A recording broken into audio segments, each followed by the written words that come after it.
Good afternoon, most likely good evening, and for good measure, we gonna say good morning. You already know what we here for. We got the salty extraordinaire that got clapped off for 6, so now he's back on 5. And we got a few other segments to cover because, you know, this is gonna be one of them 30-minute days. Or maybe 25.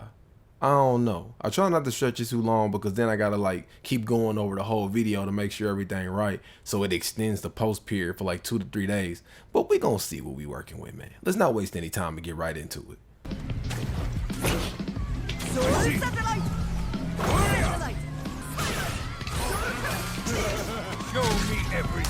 So let me get this straight, right? I just want to make sure I understand clearly. So it's all good to put beams and stuff all over the screen, but it's not okay to get hit with the vacuum cleaner? I like you, and I want you. Gave that man that Fleece Johnson special pause. That's a nice counter.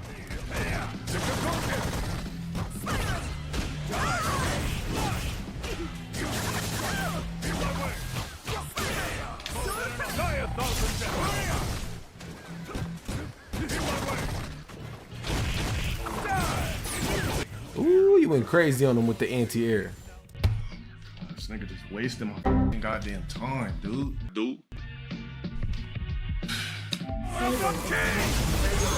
Left her with the good macaroni and cheese face. Alright. Don't join my lobby again. You have trash internet. So it's the internet, bro. That's why you was getting pieced up getting all them combos. It was the internet. Alright, bro. I can't play you lagging, glitching bums. It's really getting on my nerves, especially when I bodied you 50 million times already. Okay, so let me get this straight. So all the 50,000 times you bodied him, it wasn't signal, but now all of a sudden that you lost his signal? Ban that person too. Mods, you already know who to ban. Bro, you need to ban yourself from your own lobby. Come out of my mods. Thank you. You didn't, bro. Are your eyeballs not working? I don't know about all that, but I know what yours need to do, bro. You need to go ahead and watch the inside of your eyelids. You need to lay down, bro. You need to go to sleep. Look at these bags. You got full-blown airport carry-on bags underneath them eyelids, bro. Go ahead and lay down, fool. Wrap it up. You ain't doing nothing on the game anyway. Then it's annoying if I've already beat you 1,000,000 times. I don't want to play you again and again and again and again. You know how to do that? You like play on live and you get to play different people worldwide. And especially like when you don't quit the matches, then they don't force you to play against people you don't want to play against. And then you can play against different people. Unique sets of people, different people each time. But yeah, but when you constantly quit and you have a high disconnect rate, they just pretty much pair you with whoever take the match. Especially if you got f***ed up internet. This shit lagging like crazy. Your skills lagging. Dude. Round 2. Fight. Are these people doing? Look at this idiot. This nigga did crouching motherfucking light punch into sweep. Get the I ain't even gonna lie, that chase down was inspirational. Like, look at it. He thought he was getting away. Look at him trying to back jump. He said, nope, not today. Bloop. out of here, bruh.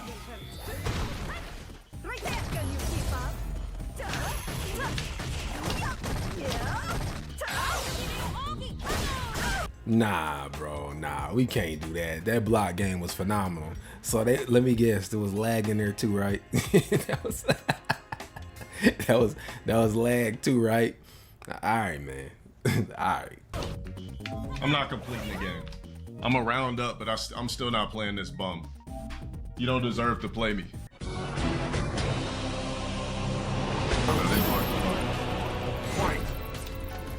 Didn't they ruin his anti-air too?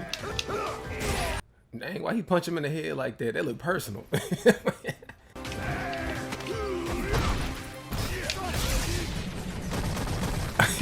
Oh yeah, I remember that's what he kept fussing about them Vortex characters. Introduction. If you don't know me, then you probably don't play on Xbox Live because I talk a lot of shit. What I mean by a lot of shit is against people who use nothing but Shotos, Charge characters, and Street Fighter 2 characters. So what I do, if I happen to lose to them because they're using a derp character or a character that takes less amount of skill than the character I'm using, which are characters from Alpha 2, Third Strike, or with an exception of Goken, which takes extreme skill, you're probably gonna get a hate mail of me talking shit. Now don't take this personal, it's not a personal thing. What it is a vendetta against you for being among the masses of dumb f***s who use Shotos, charged characters, Street Fighter 2 characters, Vortex base, anything easy. Cause you can't just sit back there and keep on throwing out fireballs and sonic booms and whatnot.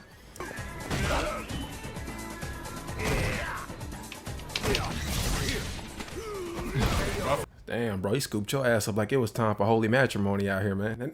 Didn't have no fireballs. Damn. Forgot to use the V trigger. It can't be over.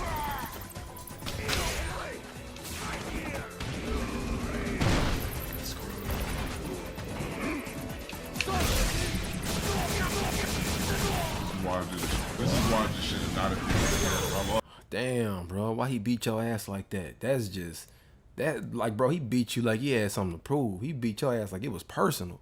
That's crazy. But man, all right, bro. I see why you so mad at them Vortex characters. He just pieced you up and just threw you around, bro. You got straight up tossed. To someone who literally sucks completely. This nigga sucks. You lose. No, I didn't lose. I literally am doing pro bono for someone. Hey, stop it. If the game say you lost, you lost. That's it, bro. Just accept it. The game knows what it's talking about. You lost.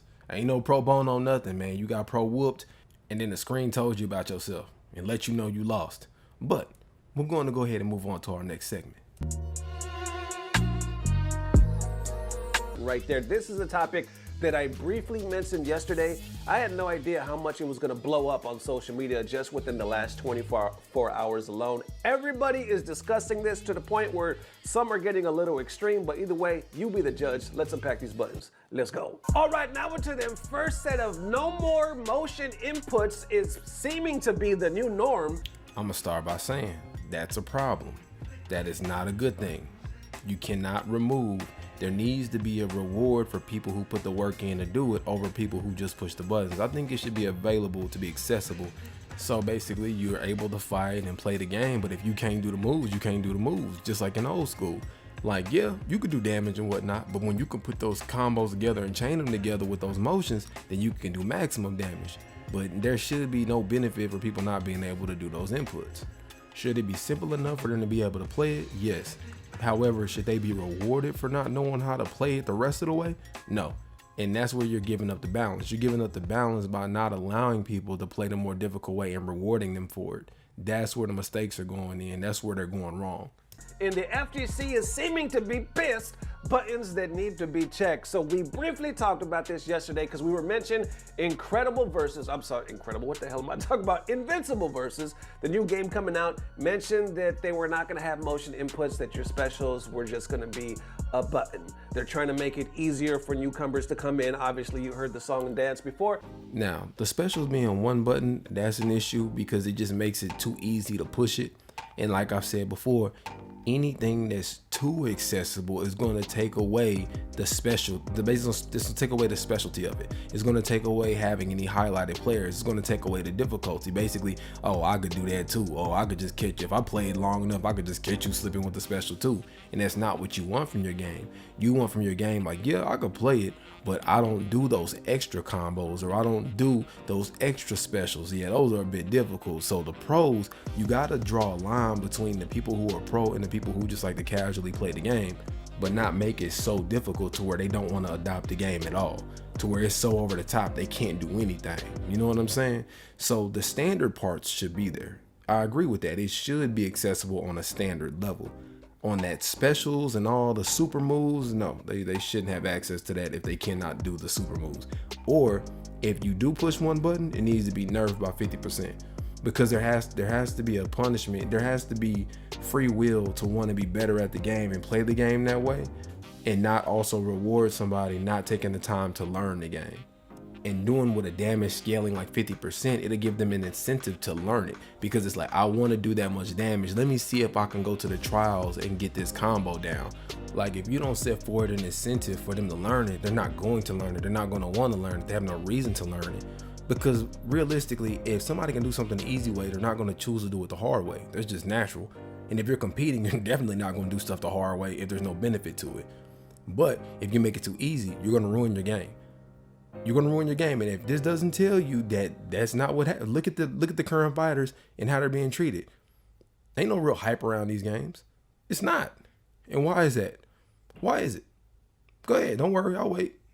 But a lot of the players playing it, like your Justin Wongs, your Yipes, other tag players or notable tag players, are saying that they're still going in the right direction and they really enjoy the gameplay. So remains to be seen. But with that being said, a lot of other games being announced seem to be taking the same direction, notably 2XKO, and obviously more to come. But the FGC is asking the question in the meantime, are we actually going to sit back and let this happen, or is it even that big of a deal? Let's unpack. Starting right here with Damascus, he says, very honest question. Do we as fighting game fans have to accept that special moves are just gonna be one button now? I'm not even arguing about the pros and the cons. I just like doing motion inputs. It feels cool to me. Hitting that 623 DP feels great. That's all. I just like it. No, it's not a just you like it. There's actually reasons for why the moves are more complex. When you add the complexity, it adds difficulty. When you add difficulty and everybody can't do it, then it becomes it gets to the point where you have to be an exceptional player to do so. You have to be an exceptional player to hit this combo under pressure and catch them in this special. And I know a lot of times people will disagree with that. When I say this, a lot of people disagree, and that's fine. It's not, I mean, it's no big deal, because I'm just one of those people who, I'm not gonna tell you what you need to do, how you need to play anything or whatever. I'm just telling you the truth, what it is, black and white, and why these games keep failing. Because they keep catering to, it's messed up because they're catering to the casual audience, but the casual audience is not gonna stick around long enough to keep the game alive. But then if you only cater to the pros, the game ain't gonna survive because there's not enough pros. So, like I said, well, this is a good example of when people say it's a mash fest. Like when LTG's constantly saying, "Oh, you just mashing." Well, the true definition of mashing is basically you can just push buttons, and no matter what you push, it'll, like, okay, Marvel vs. Capcom, for example. Marvel vs. Capcom is a mash fest. It doesn't matter if you're pushing light kick, light punch, heavy punch. When you launch somebody, you can hit any of these buttons and it doesn't make a world of difference. You're still going to juggle them the same amount and it's not going to matter. However, if you do that half circle input or whatever it is to launch them again, then you can extend the combo. However, Marvel vs. Capcom 2's Infinites and all of that, they have a horrible combo system as far as it ending and cutting off, which Invincible did try to fix. I saw a lot of the things they were doing. It looks really cool. Just don't simplify the game that much. I think the Mash Fest stuff is fine in my opinion, where you able to just Dragon Ball Z, you just push a buttons and you can hit with those buttons. But I think the reward should definitely come within the specialized inputs, the precision inputs. It should lead to far more damage. It should lead to links being far more disciplined, far more controlled, to where they hit a lot harder. But if you're just mashing, it should be treated as such, like a mash. You're getting damage, you landed hits, but when you're landing it precisely, perfect inputs, there needs to be a damage boost. Kind of how like Expedition 33 basically, when they started changing the RPG elements. There has to be an element that's added into this to fix it. Kind of like how those games are like Dance Dance Revolution. Like when you hit it with perfect timing, it's 100%. Like when you're hitting those moves 100%, or you're doing those inputs perfect, there needs to be a reward for that. There needs to be additional damage for that, additional to the stun bar. You get what I'm saying? It's got to be a reward for it. That way it will incentivize people to want to do it.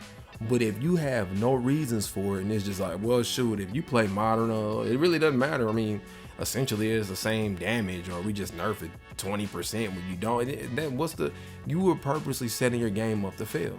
And I know a lot of people are like, you really into this? I am really into this. You know, I would save this information for myself if I was a game dev, but I'm not a game dev, nor will I ever make a game. But what I would like to see is you implement what I'm telling you, and when it works out, hell, just give me 2 points, just give me 2% and I'm good. You know what I'm saying? You ain't even gotta break me off like crazy. You use what I'm recommending, just throw me a little check and I'm good. I ain't even tripping. Okay, I do notice some of his other responses, people kind of weigh in, but he just keeps it to like, yo, there's other perspectives, but I just want to come forward and just say simply, I like it because I like the way it feels. And dopamine that releases when you hit it just right can't be replaced by just pressing one button. And I gotta say, like right off the bat, I know what he feels, because I remember, for me, the one that sticks out the most, because the one that I feel like I earned to death, was back in, I want to say it was Ultra Street Fighter. What was it? Ultra Street Fighter 4. And I'm going to say it again. When it was tournaments and people were playing these games, they got crazy hype. They didn't get hype because, oh yeah, he pushed a 1-button counter and stopped them from doing it. Oh, he pushed a 1-button special. It was like block, block, block, block, half circle, half down, back circle, B. And he did not drop it under pressure. That's what those cheers were for, not because they pushed 1 button. It was Guile's Ultra 2, I think, the Sonic Hurricane. That's when you learned it in combo, and then you would FADC out to do the Sonic Hurricane. That was one of the hardest ones in the game to pull off, and it had like stupid ass, like non-existent damage. So it was like you did all that for nothing. But I remember spending so many weeks upon weeks in the lab, like I need to get this down, because if I could pull it off online in a tournament, especially if you mixed it, what was it like? And not to cut them off, damage or not, if you land a hard ass combo mid-game, people go crazy over that. And Red Focus and all this other stuff. That all stuff came out later. But you know what I'm saying? Like you made it spicy. People looked at you like, oh, this guy actually knows what's up. He has like 80% left. Now Damn, he didn't pull out them classics. let's continue. I should be dead. That was pretty damn good. Here we go, here we go. Get him, I knew he was gonna wake up like a scrub. Kill. Nice lag, you bitch. I like how he put and bitch together, you bitch, like there's different kinds of bitches. I'm a pussy bitch, so nice lag, you bitch. So I sent him. Yeah, it's the good old days, you know, you say some things and you move on. The only problem is the evolution of that is people pull up on you. So it was fun while it lasted, but I don't know if that could have possibly contributed to the escalation off of the game. I don't know, I can't say, but yeah, those were interesting times. Yeah, definitely was. Back one saying, you're an idiot, but I would make excuses too if I were you because you lost like a bitch. So this is the funniest part. So right before I say anything, he goes to the race card and now I'm Good old classic Xbox 360. What y'all know about that Xbox Live? It went down on live, yeah. Good times. That's tame compared to the Call of Duty lobbies though. Remember them days? Y'all remember them days? Y'all missed them days? Anyway, that to me, there was nothing more satisfying than hitting them inputs just right, pulling that shit off that motion and it coming out. When it didn't come out, you wanted to kill somebody, but when it came out, especially for the win, chef's kiss. Well, anyway, continuing going deeper, I see Alioune right here saying, this goes to show you how you need to be vocal about things like no motion special inputs or it will quickly become the norm for new fighting games and will also kill the genre slowly. I'll tell you right now, if this is a 1-button fighting game or I find out you just push 1 button to fight, this ain't Nintendo, nor is it Sega where there was 3 buttons. I'm not playing it. Now y'all can do whatever you want. You can play it if you want to, but if you drop a fighting game with no kind of skill gap, I'm good on that. I'm not gonna play it. I'll pass. But y'all can play it if y'all want to. But no thank you, because you're not gonna sit here and drop a game, then milk me for characters that should have been on there. Then it ain't got no kind of skill on it. Anybody can win because you just push 1 button. No thank you. I'm good. You can have that. Damn, how you feeling about that? So we just talked about, what was it, Invincible versus coming out. Just yesterday we mentioned that they're not gonna have motion inputs. 2XKO ain't gonna have no motion inputs. So it seems like it's gonna be a thing going forwards because... I'll tell you what I'm gonna do. Since they're most likely gonna be, I believe they're on Game Pass, I'll try them out just to see. But if there's no skill gap and I don't feel as if there's a skill gap and I feel as if it's just who pushes this button first and it ain't even based on anybody being good and you can't distinguish a bad player from a good player, I'm good on that. I'll pass. I'll try it out and give it a chance because I ain't gonna judge it before I give it a chance. I'm gonna try it. If you stop seeing it on my B-roll, you already know. I don't even need to say it. But let's go ahead and head on to our next segment. AI has ruined my life. I know, it escalated quickly. It be like that sometimes, but we did discuss this last time. And one of my biggest points about this whole situation, that it will get everybody. And some people think that it won't, but it definitely will. Let's let them continue. Now, I know that might sound dramatic, but let me tell you why. first of all, I want to say the reason people watch videos where it's just a person talking to a camera, and the reason that's made a big comeback on YouTube is that everything is synthetic, artificial. Nah, brother, that's false. Just to break it down to you, if somebody's consuming the content or watching you, it's not because you're on the camera. They're watching you because they like to watch you. It's the way you're explaining it, or they relate to your character. Because if that was the case, there wouldn't be faceless channels with million. Matter of fact, some of the highest sub channels in top percentiles don't even show their face. So really what it comes down to is the character and how you're presenting your content. So a bunch of people show their face, but a lot of people ain't getting no views. So we're just gonna go ahead and correct that right quick. Manufactured and only made in order to make money on social media nowadays. So this is all we got left. Me having a human to human conversation. It's a good insight. To talk about this. So all throughout my life, I've done many creative professions. I used to make music videos. I wanted to be a director of photography.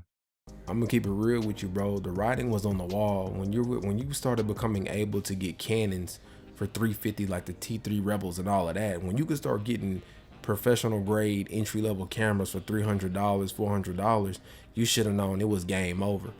At that, once they got to a consumer level where they were affordable like that, and then it was still pretty good quality, and if you knew what the functions were, you could take pretty good pictures.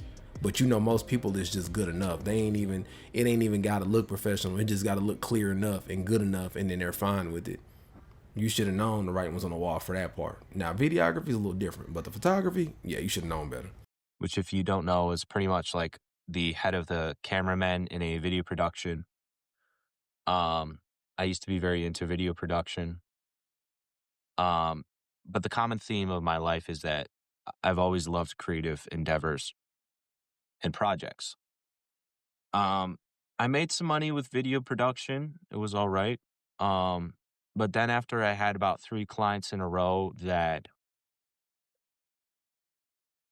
ended up paying me less than minimum wage for the hours I put into it, doing the best work I could with 6 years of experience and a camera that is Netflix certified. Oof. That's a cold game. And what did I say? That like, if you missed it, you should really check out that last video, because that last video got a bit more real when I was basically talking about how, despite the fact that your quality, this is what I meant when I said, how can you make them appreciate the quality? You can't. You can't make them appreciate it. You can put all the quality out you want, but for them to receive it that way, or for them to accept it that way, you can't make them, because they're going to accept what's good enough. I had enough. I couldn't do it anymore. It was something that just kept happening to me. And that's when the competition with automation started. So even back then, this was only about 3 years ago, I noticed that people started to make comments. Clients started to make comments. I can just do that with this tool. You don't need to edit with Premiere. I can do this in CapCut. Now, let me go ahead and break this down to you. And this is not talking to him. When you use CapCut versus Premiere, the compression ratio on the, let's dial it back. When you use something on your phone to edit and it pre-edits, it lowers the quality extensively. When you do it through Premiere, it keeps the quality as close as possible, and sometimes when you do your color correction and your mastering, it can actually improve the quality of the video and clean it up. They are nowhere near the same. They're not virtually the same. They're night and day. That's the difference between the dollar menu and getting a gourmet burger. They are not the same. They're not virtually close, but again, to that consumer, oh, that's good enough. I just need it for an Instagram post. Oh, I just need it for a TikTok. Or just a 9:16 ratio, basically a long format to where it's going to be just held in somebody's phone and it's like a few inches, so the compression is not going to be very noticeable, versus if you put it on a TV screen you'll be able to see the difference. Like if you shoot a wedding on a phone and you use CapCut, you gonna see the difference versus using a professional camera. It ain't gonna look the same. Sheesh. I have an iPhone camera. It's pretty much just as good. And for those of you who say this, no, it's not even slightly close. It's night and day. They are nowhere near the same quality as a professional camera. And actually, not even to cut them off, to prove my point, when I use my cell phone mic versus my shotgun mic or my condenser mic, you can actually hear the difference in all three, and people will point it out. They may not know what it is, but when they get the better quality or they get a good quality and then they get a lesser quality where it's noticeable, like, hey, why yo still sound like that, man? It sounds like different. Like, I don't know. I don't know. It just sounds different than it usually does. Yeah, because when it comes to quality, when you get the better quality, it's hard to go back. But as a side note, a lot of people use things on a consumer level, so they don't necessarily need it on a professional level. But people would tend to get it on a professional level because that was the only option. So now it's kind of like it's a good and a bad, because yes, it sucks you don't get the business, but also they may not have needed something that's that serious. But the only problem is, even when it is supposed to be something serious, people still don't go to the professional for it when they should. So it's kind of like a lose-lose. So it's a win for one, but also a lose. But then they're also making a bigger loss, because if these people no longer exist to like produce this content or do it, they will cease to exist, and you will never be able to get it again. So it's always good to pay people for what they're good for, what the professionals at, to keep the craft alive, because if you don't, that's it. That's going to be the end of it. And then from this point on, it's going to be subpar quality, and that's going to be the new standard. Basically, as a professional, I've always loved to make things perfect to the level of quality that I wanted. I wonder, side thought, who's going to be the first to make like a reaction / commentary channel with an AI avatar, but it looks real. It's like me speaking like It's already there, homie. They're already doing it. It's already there. this, me speaking to you guys, looking in the camera, like, well, doing stupid reactions, jumping around like a monkey and just being entertaining, but it's something only a bot would do. You already know what I'm gonna say. If that was understood, don't need to be said. I'm gonna just say it like this. I'm gonna lead him out of this, but you already know where I'm going with it. If you I'm gonna just put it like this. What's understood ain't gotta be said. But yeah, exactly how he said it. Exactly how he said it. No self-respecting human would dare do some shit like that. We just gonna leave it to the top of the top. That's all. We gonna just leave that where that's at. Or it could do some things that a human couldn't do, right? Like it could go into be a 3D animation model of something. Oh, that day is coming. That's professional. And that means fine-tuning very little things in a form of craftsmanship An artist. to make it perfect. And the problem is, a lot of people don't notice that stuff and they don't care. It's crazy, right? Look, I've never seen this video before. Word for word. Word for word. Literally what I said. They don't care. It doesn't matter to them. And what's funny is these same people complain about quality. If you keep on watering down the definition of quality, not caring about quality, then you're going to keep getting subpar material. Why do you think rap and music wound up in the direction that it wound up going in? And to not even defend Drake, to not defend Aubrey Graham, but if you listen close to what he says, he basically tells you in them old albums, he says it doesn't matter. It doesn't matter what I write. They're not even paying attention. So once he said this, once he said I'm done trying because nobody appreciates my efforts, I'm gonna just put out whatever. Jay-Z said it as well. I ain't been rapping like common sense because it don't make money. It don't get appreciated. A lot of people who have high levels of artistry and skill, when they wanted to make money, they said, forget it. I'm not going to go broke or barely make it just trying to present you with something that you don't care about. And there's other people who stay true to the form and you don't know anything about them. You don't hear about them. You know, you don't hear about Ninth Wonder. You don't hear about Just Blaze like that. You don't hear about none of these people. You don't hear about anybody who stayed true to the form because that's not what was popular to make the money. and people didn't care. But it is what it is. They just don't care about craftsmanship anymore. It's about production. It's about produce. Efficiency.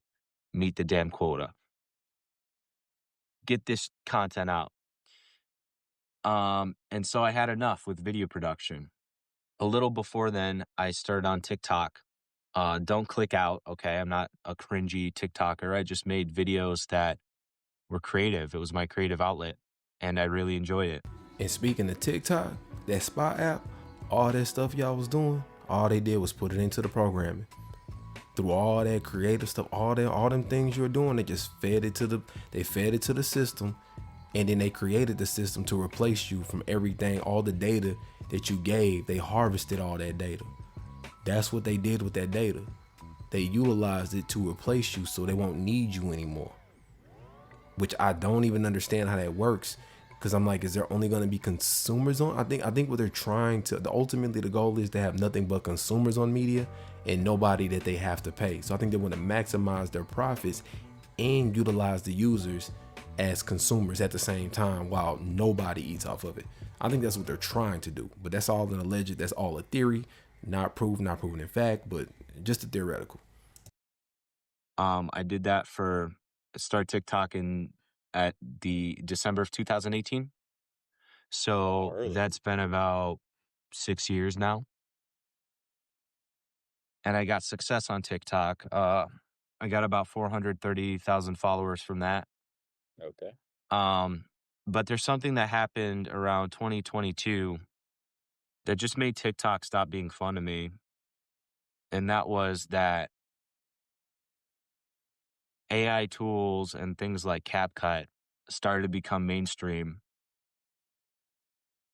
which made it so everybody can do this. Yes, sir. The McDonald's era of media. You know, it doesn't matter if it low-key looks like crap.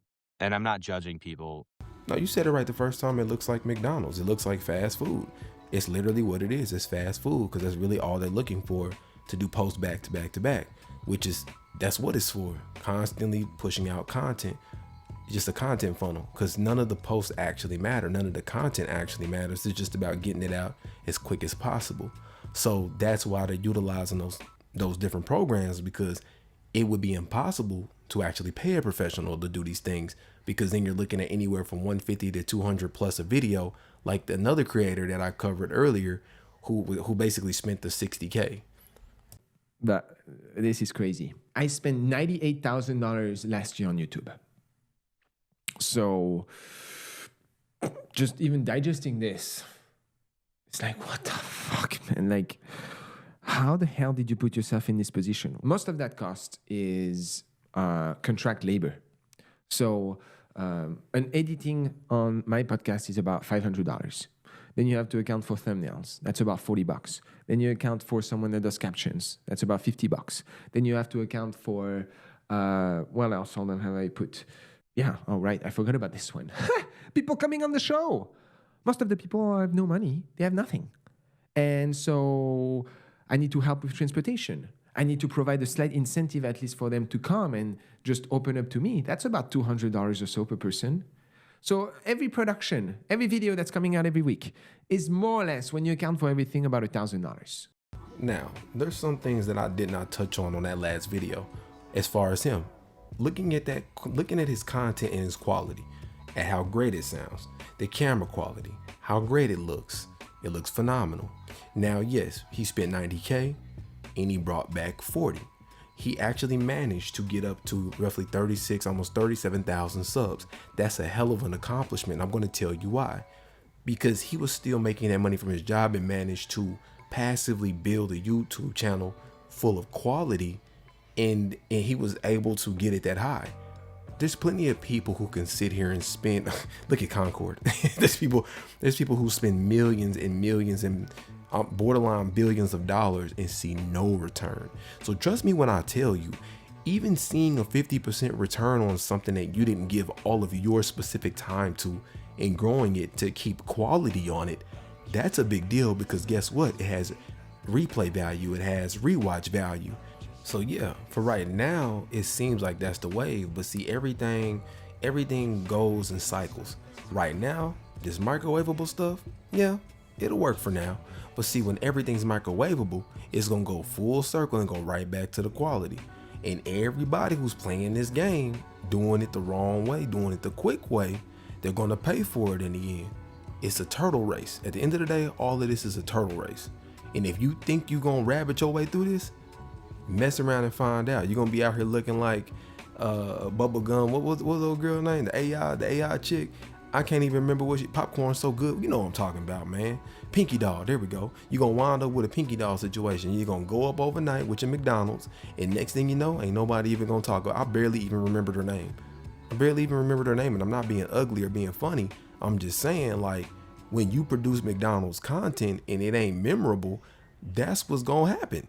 You have no longevity. You rabbited your way to the top. Now you doing mukbangs. That's just how it goes.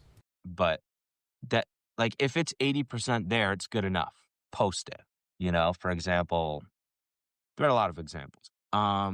So basically, I've been trying to run for the last 3 years from the mass acquisition of skills, lowering the bars for skill sets to the point where your skill set suddenly becomes useless. Yeah, and that's very true. Now, for those of you who stuck around, I'm gonna go ahead and put you up on game real quick. Basically, what's gonna happen, it's gonna be the same thing like how Netflix did, basically. You know, Netflix started at $4.99. Hulu was basically freeing you to watch ads. Now, when you add up all these programs, you got Netflix, Disney, Hulu, all of them, now you're paying like $70 a month. That's the same thing that's gonna happen when it comes to all of these AI tools. They're giving it to you free right now because they have to erase all of these skills. Because all of us 80s baby, early 90s babies, we have a lot of these skills to where we know how to do these things. And what they want to do is they're trying to reset the market to where they're trying to gatekeep again. And the only way to gatekeep is to unteach people, to get people to feel like, oh, there's no real reason for me to know what these functions do.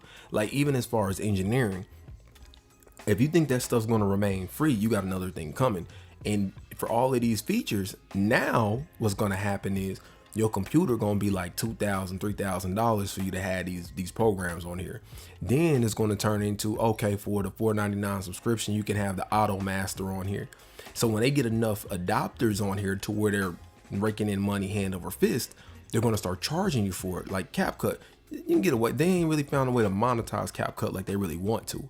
So right now they're getting people used to it. There's still too many editors out there. There's still too many YouTubers. There's too many people good with the programs right now. So they're trying to get it to the point to where you're doing no editing. And as they do that, and they eliminate the skill to where people don't know how to do it anymore, and they don't know what the functions, they don't know what the tools are, and get people so lazy to the point, because what people don't understand is this stuff works in layers. So once you become so lazy that you don't do anything, you don't think to yourself, hey, let me look up how to do this. The smart thing for me to do would be to look up a tutorial on how to do it. But you've been doing things in such a lazy way and haven't been utilizing your brain, it's not going to function like that. It's just going to be, oh man, well, I guess I just got to pay that. No, or you can read. But here's where I'm going to get you at. People are reading at an 8th grade level on a large scale. You see how all these things tie in together? You see how all these things work? So right now people are like, oh, AI is going to take my job. Well, whoever's in power now, who has the big money, yeah, this is basically what's going to happen. And everybody who still maintain the skills, they're going to be able to make it. If you rely on all these programs and you don't have these skills because they make them quote unquote useless, which they're not, knowing the skills is going to save you money. That's all it is. You better learn the skills while you still can, because what's going to happen is it's going to be unavailable. You're not going to be able to learn the skills. They're going to make those programs so convoluted and complicated that you're not even going to be able to truly navigate them, because they got all the tools on there for you to do it yourself. But that's what's going to happen. So, I'm not going to talk you to death about this. I was just letting you know where it's headed. But if you kicked it with your boy this long, I appreciate you hanging with me. Links in the description below, like always. And in the meanwhile, I'm out. Have a good one.